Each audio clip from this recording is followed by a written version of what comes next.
समय की बात है। एक पहाड़ पर 4 सफेद बाघ के बच्चे रह रहे थे। ये चारों अभी बहुत छोटे थे। आज रिंकू अपने पिता मोहन के साथ पहाड़ों की सैर करने गया था। तभी उसे ये 4 सफेद बाघ दिखे। उसे लगा कि ये बिल्लियां हैं। पापा, ये चारों बिल्लियां कितनी प्यारी है। हाँ बेटा, प्यारी तो बहुत है, पर इन्हें साथ नहीं ले जा सकते। माँ बहुत चिल्लाएंगी। ठीक है, तो मैं कुछ देर इनके साथ यहीं खेल लेता हूँ। रिंकू काफी देर तक उस पहाड़ पर उन बाघों के साथ खेलता है और जब शाम होने को आती है तो मनोज उससे कहता है, बेटा रिंकू, चलो अब हमें बहुत दूर जाना है। रात में पहाड़ का रास्ता तय करना मुश्किल होगा। अच्छा, ठीक है पिताजी, जैसा आप कहें। हाँ बेटा, निराश मत हो। आओ चलो हम चलते हैं। रिंकू और मनोज वहाँ से चले जाते हैं और चारों बाघ रिंकू की ओर देखने लगते हैं। रात हो जाती है। मनोज और रिंकू पहाड़ का रास्ता तय करके अब अपने घर पहुँच चुके थे। माँ, आप जानती हैं, मैंने आज पहाड़ पर 4 बिल्लियों के साथ खूब खेला। अच्छा, उन्हें अपने साथ तो नहीं लाए ना? नहीं नहीं, मैंने पहले ही मना कर दिया था मालती। देखा रिंकू, कहा था ना कि माँ को पसंद नहीं है। तभी दरवाजे पर एक दस्तक की आवाज आती है। मालती और रिंकू जाकर दरवाजा खोलते हैं। कोई दिख नहीं रहा। कौन है जो इस समय शरारत कर रहा है? माँ, ये देखिए, नीचे ये कर रहे हैं शरारत। हे भगवान, ये क्या बला ले आए? ये बला नहीं, बिल्लियाँ हैं। आओ आओ, अंदर आओ। चारों बाघ घर के अंदर आ जाते हैं। अरे, ये यहाँ कैसे आ गए? मैंने जब देखा था तब तो हमारे पीछे कोई नहीं था। ये हमारा पीछा करते करते आ गए होंगे। माँ, मुझे ये बहुत पसंद है। और क्या मैं इन्हें अपने घर में रख लूँ माँ? रिंकू की माँ, रख लो ना इन्हें। बच्चा कितने प्यार से और आस लगाकर कह रहा है। अच्छा, ठीक है, रख लो। पर इनकी देखभाल, नहलाना धुलाना, ये सब तुम दोनों को ही करना पड़ेगा। अभी बता दे रही हूँ मैं। ठीक है माँ, मैं ख्याल रख लूँगा। इसी तरह से चारों बाघों को घर वालों ने अपना लिया और अपने घर पर रख लिया। दरअसल ये गांव रंगीनपुर अपने नाम से एकदम विपरीत था। यहाँ ऋतुओं का सही से आना जाना नहीं था और इसी कारण खेतों की फसल भी ठीक से नहीं हो रही थी। अब 1 साल बीत गया था। ये चारों अब बहुत बड़े हो गए हैं। किसने सोचा था कि ये बाघ निकलेंगे? विद्युत, ज्वाला, पवन, तरल, तुम सब हरदम मेरे साथ ही रहना। जब से तुम सब इस गांव में आए हो, अब सारे मौसम सही समय पर आते हैं और खेती भी बहुत बढ़िया होने लगी है। सारी समस्याएं खत्म हो चुकी हैं। हाँ, ये बात तो सही कही तुमने। आखिर इनके नाम भी इनके वेशभूषा पर गए हैं। जरूर ये कोई दिव्य जानवर हैं जो गांव के भाग्य को खोलने रिंकू के जरिए हमें मिले हैं।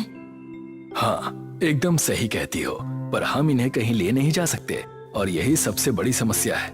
लोग इनसे डर कर और इन्हें गांव से दूर भेजने को कहेंगे, इसलिए हमें इन्हें छुपा कर ही रखना होगा।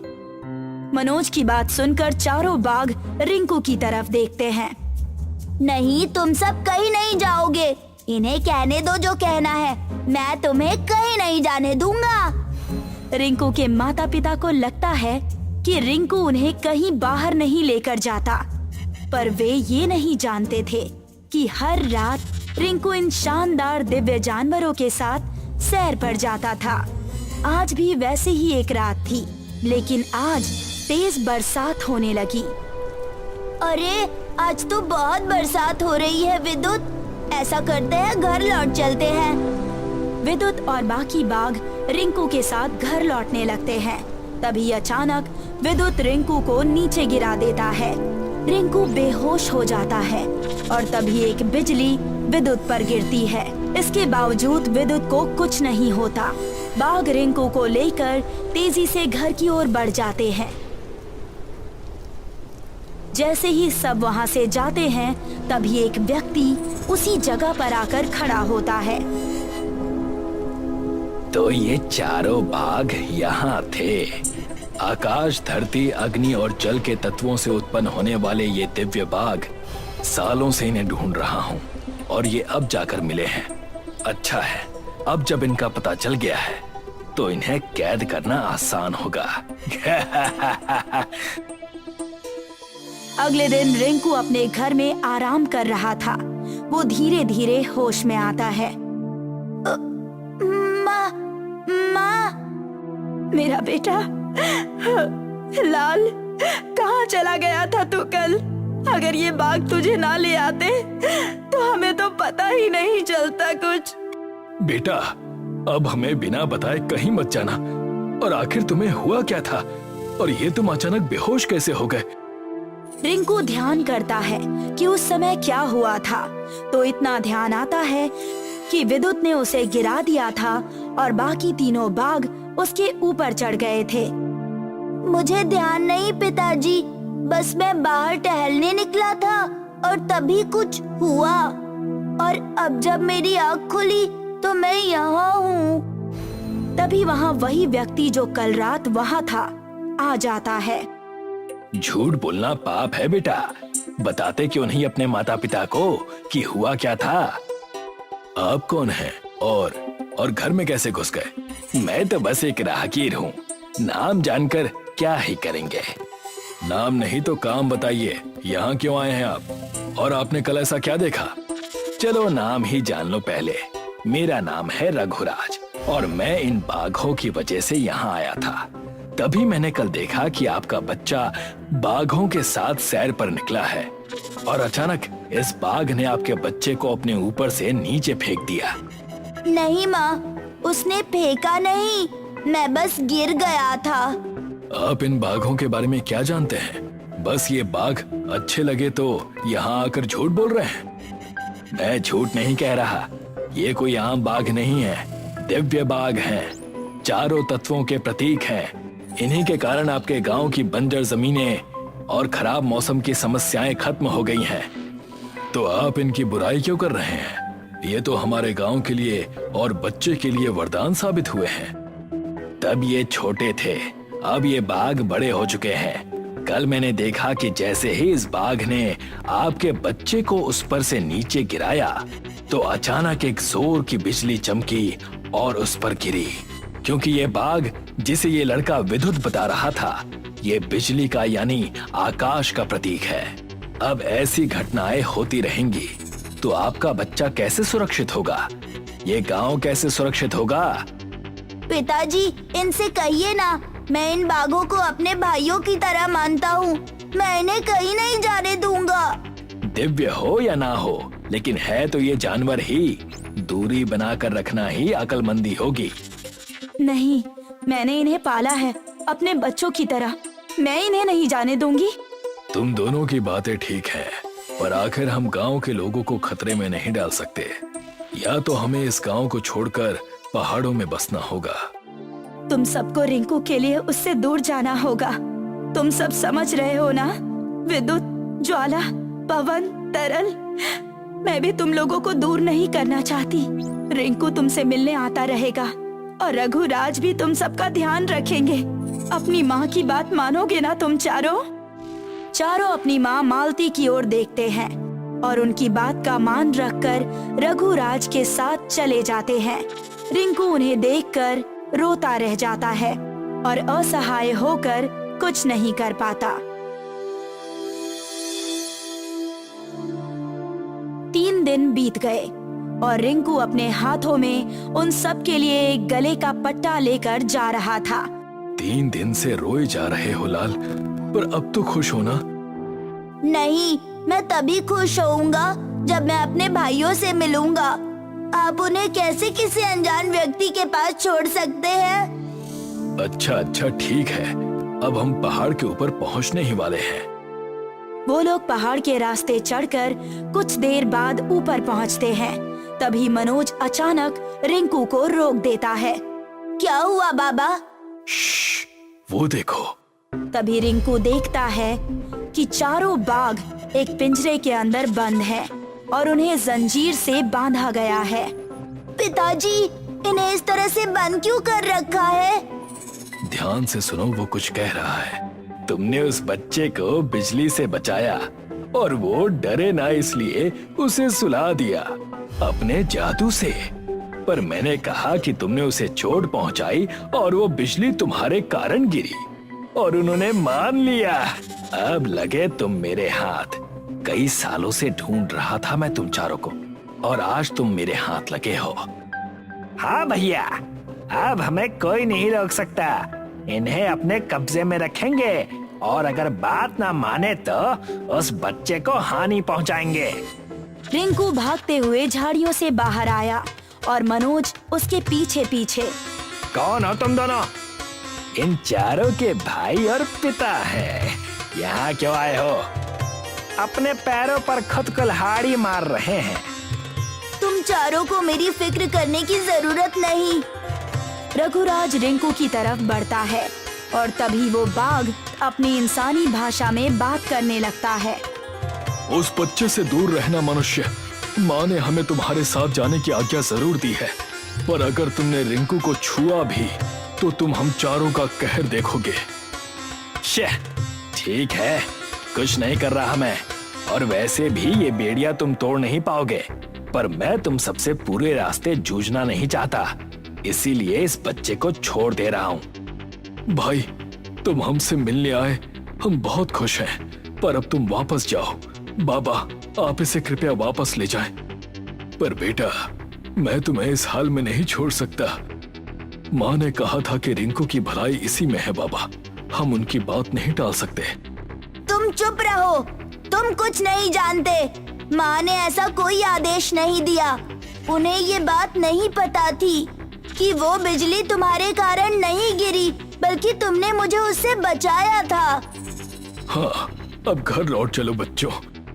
भैया, ये तो ऐसे बात कर रहे हैं जैसे हम यहाँ हैं ही नहीं।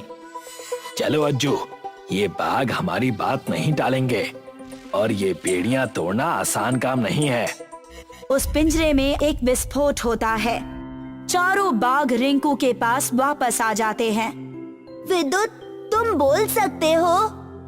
मैं हम चारों में सबसे बड़ा हूँ और मैंने बस अभी कुछ दिन पहले ही बोलना सीखा है। आओ बच्चों, अब घर चलते हैं। चारों बाघ अपने भाई रिंकू के साथ घर जाते हैं। ये दर्शाता है कि जानवरों और इंसान में कोई भेद नहीं। जब बात स्नेह और प्रेम की आती है तो जानवर हो या इंसान, वो एक परिवार ही है।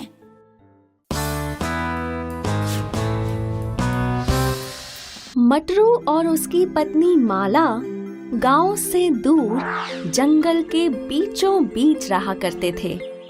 दोनों मजदूरी करने गांव के खेत में आया करते थे। यहाँ दिन भर वो मजदूरी करके फिर अपने घर लौट जाया करते थे। एक दिन की बात है, मटरू और माला देर तक खेत में काम कर रहे थे। शाम होने पर उन्होंने सेठ से अपने पैसे लिए और जल्दी जल्दी अपने घर की ओर लौटने लगे। जब वो दोनों जंगल से गुजर रहे थे तो उन्हें किसी जानवर के रोने की आवाज सुनाई दी। दोनों यहाँ वहाँ देखने लगे। उन्होंने झाड़ियों के पीछे देखा तो उन्हें एक बाघ का बच्चा रोते हुए दिखा। वो देखिए, उस बाघ का किसी शिकारी ने शिकार कर दिया। बेचारा बच्चा। माला, अगर ये बच्चा यहाँ अकेले रहा तो ये भी मर जाएगा। क्या एक बाघ के बच्चे को अपने साथ ले जाना ठीक होगा? पता नहीं, लेकिन फिलहाल इसे हमारी जरूरत है। मटरू ने उस बाघ के बच्चे को उठा लिया। दोनों घर लौटे और फिर माला ने उस बाघ के बच्चे को दूध की बोतल से दूध पिलाया। है तो ये शेर, लेकिन दूध पीते हुए किसी छोटे बच्चे की तरह लग रहा है। हाँ, इसका नाम शेरू रखेंगे। ठीक है, आज से ये हमारा शेरू है। अब मटरू और माला की जिंदगी पहले से बेहतर हो गई थी, क्योंकि रोज उनका प्यारा शेरू उनके आने की राह देखा करता था और जब वो दोनों लौट कर आते तो उनके साथ खूब खेला करता था। समय बीतता गया और शेरू बड़ा होता गया। अब माला ने एक बेटे को जन्म दिया था।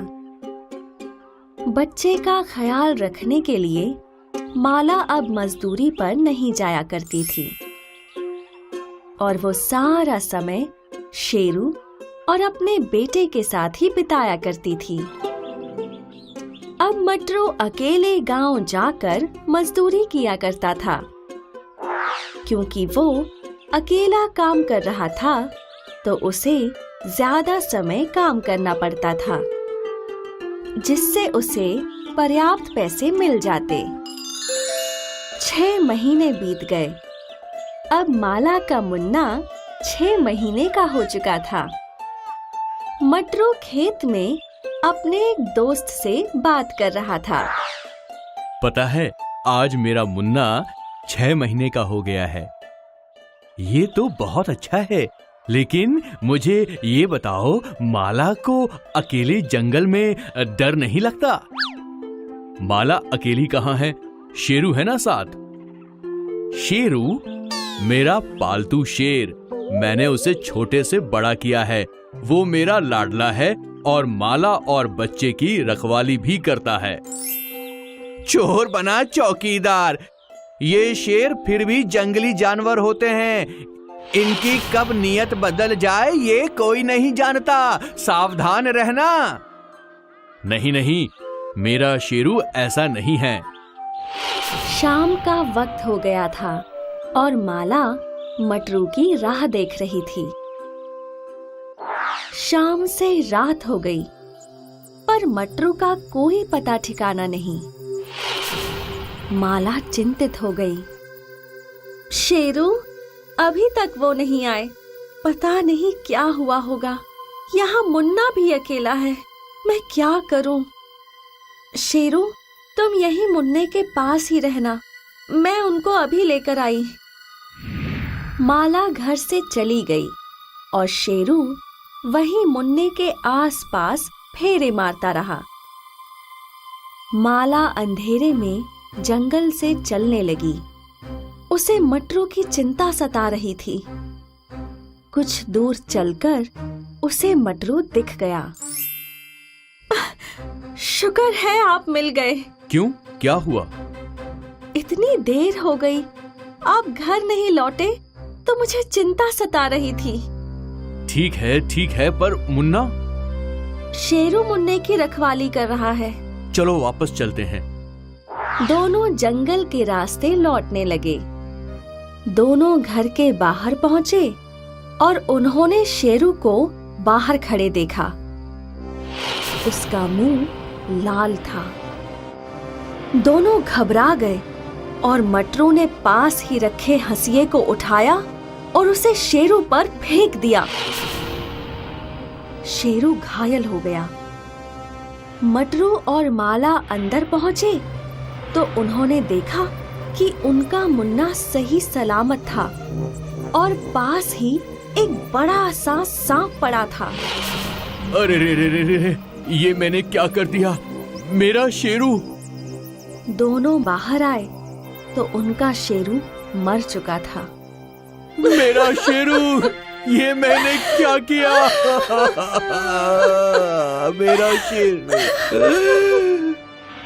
शेरू ने अपनी वफादारी साबित की और हमें इस कहानी से ये सीख मिली है कि कोई भी कदम सोच समझकर ही उठाना चाहिए, वरना बाद में पछताने से कुछ नहीं होता।